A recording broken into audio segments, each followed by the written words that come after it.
আমাদের প্রতিবেশী দেশ ভারতের সাথে সম্পর্কের একটি টানাপোড়েন তৈরি হয়েছে। বিশেষ করে ইসকনের সাবেক নেতা এবং সম্মিলিত সনাতনী জাগরণ মঞ্চের নেতা চিন্ময় দাস ব্রহ্মচারীকে গ্রেফতার এবং তাকে জেলে প্রেরণের পর থেকে ভারত একটি কড়া প্রতিবাদ দিচ্ছে। তাকে কেন্দ্র করে সেখানে সনাতনী হিন্দুরা বা সরাসরি যদি বলি উগ্রবাদী হিন্দুরা বাংলাদেশের হাইকমিশনে হামলা চালিয়েছে, বর্ডারগুলোতে এসে বিক্ষোভ করেছে। দুই দেশের যে ধারাবাহিক সম্পর্ক, দীর্ঘ সময়ের সম্পর্ক, এটা কি সর্বকালের সবচেয়ে বেশি টানাপোড়েনে পড়ছে কিনা? আর একজন রাজনীতি কর্মী হিসেবে আপনার কি মনে হয় ভারত আসলে কি চায়, কেন করছে? ধন্যবাদ আপনাকে এবং আপনার মাধ্যমে আমার বিজ্ঞ আলোচকদের। টানাপোড়েন বলতে আমি ব্যক্তিগতভাবে বাংলাদেশ সরকার এবং পার্শ্ববর্তী যে আমাদের দেশ ভারতের সাথে আমি টানাপোড়েন এটা বলবো না। কারণ যদি টানাপোড়েনই হতো এবং এটা যদি আমাদের দুই দেশের স্বার্থ বিরোধী কোনো কাজ হতো, তাহলে আজকে বিশেষ করে বাংলাদেশের পররাষ্ট্র দফতর যখন ভারতের এদেশের প্রতিনিধিকে ডেকে যখন কথা বললেন, উনি দুঃখ প্রকাশ করেছেন। এবং ইতিমধ্যে আমরা জানি যে গতকাল যে ইনসিডেন্টটা হলো এবং ওই ইনসিডেন্টের জন্য 3 জন পুলিশকে বরখাস্ত করেছে এবং 7 জনকে আটক করেছে। Double million offer Walton fridge কিনে পেতে পারেন 20 লক্ষ টাকা, রয়েছে কোটি কোটি টাকার নিশ্চিত উপহার। এতে আমাদের বাংলাদেশের প্রতি অন্ততপক্ষে তাদের যে ন্যূনতম একটা সৌহার্দ্য এবং প্রতিবেশী দেশের প্রতি তাদের যে একটা বন্ধুত্বসুলভ আচরণ, আমি এটার মধ্যে দিয়ে আমি এটাকে ভালোভাবেই দেখব। এখন আমাকে বলতে হয় এই রাষ্ট্রটা বিগত 15 বছর যে আমরা আজকে পলায়ন করার একটা যে শাসক ছিল, যে এই দেশ থেকেই চলে গেছে, আমরা ভুলে গেলে চলবে না। এই পতিত সরকারের যে প্রধান শেখ হাসিনা 81 সালে যখন বাংলাদেশে আসলেন, তখন কিন্তু এদেশের আমাদের শহীদ প্রেসিডেন্ট জিয়াউর রহমান কিছু 17 দিনের মধ্যেই ওনাকে মৃত্যুবরণ করতে হয়েছিল।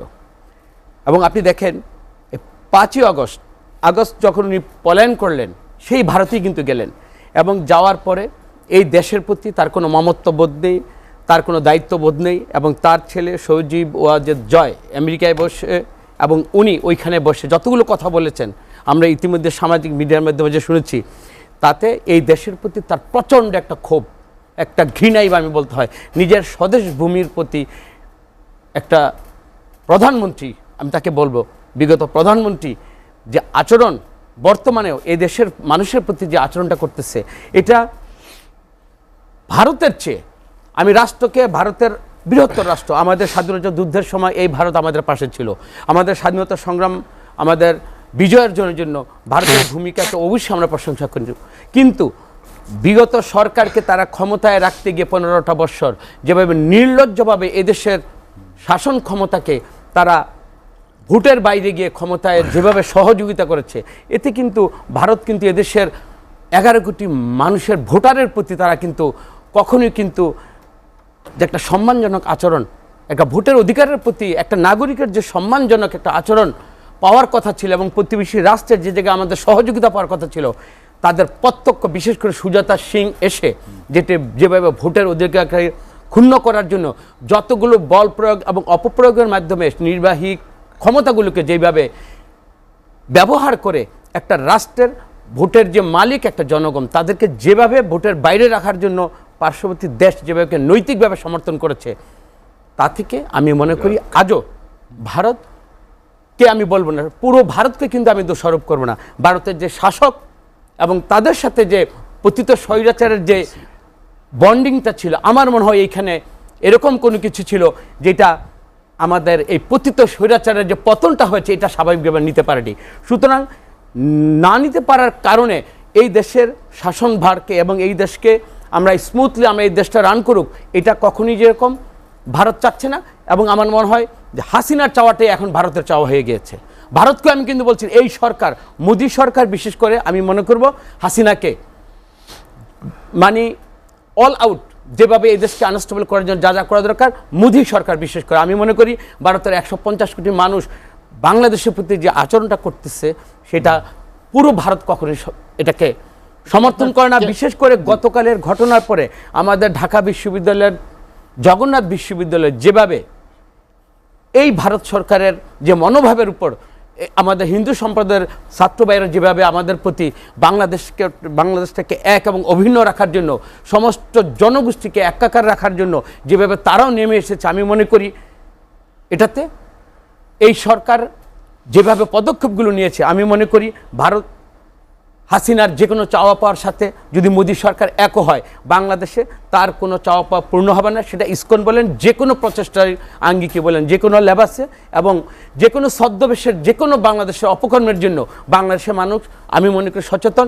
এবং আমরা বিশ্বাস করি যে আমরা এমনভাবে বিশ্বাস করি যতগুলো আমরা এই বাংলাদেশে এখন যারা রাজনীতি করতেছি, সম্মিলিত হলে আমরা দাঁড়িয়ে থাকবো, আর বিভাজিত হলে ধরাশায়ী হব।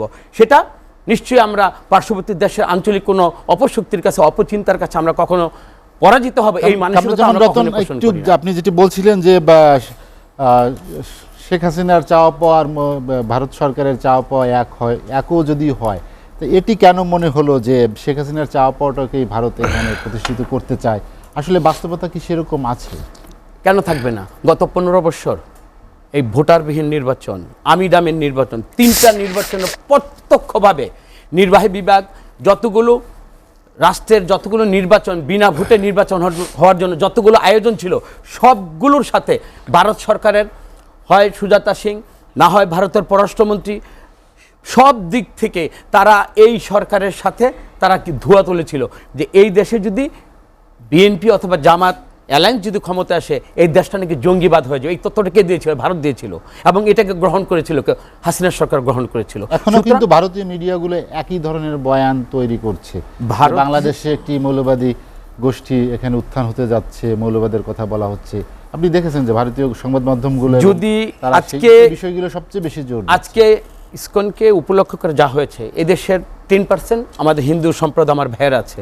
আমার তো মনে হয় ইসকনের সাথে হিন্দু সম্প্রদায়ের ভাইরাও কিন্তু তাদের এই মতের সাথে কিন্তু তারা এক না। ইতিমধ্যে তাকে বহিষ্কার করেছে এবং তাকে কিন্তু ওন করেনি আমাদের হিন্দু সম্প্রদায়ের ভাইরাও। সুতরাং এখানে ভারত সরকার, আমি বলবো না, হাসিনা এবং মোদির তাদের যে সুসম্পর্ক, এবং এদেশে এই হাসিনাই তো বলেছে ভারতকে যা দিয়েছি সারা জীবন মনে রাখবে। তো মোদী সরকারকে যা দিয়েছে নিশ্চয়ই ওইটুকু এখন দিতে পারতেছে না। মোদী সরকার এখন হাসিনার সুর মিলিয়ে কথা বলছে, এবং হাসিনা যা চাচ্ছে আনস্টেবল রাখার জন্য, যা যা এই দেশকে দুর্বল করে দেওয়ার জন্য এই সরকারকে, তাই পার্শ্ববর্তী সরকার তার অবস্থান থেকে হাসিনার যে অপকীর্তি এবং তার যে চিন্তা এই বাংলাদেশকে আনস্টেবল রাখার জন্য, সে ব্যাপারে সর্বদা পাশের দেশ থেকে তারা ওই কাজগুলো করে যাচ্ছে। কিন্তু আমি আপনাকে দৃঢ়ভাবে বলতে চাই, এই বাংলাদেশের মানুষ, 17 কোটি মানুষ এই বাংলাদেশকে ভালোবাসে, মানচিত্রকে ভালোবাসে, পাশের দেশের প্রভুত্বকে তারা ভালোবাসে না।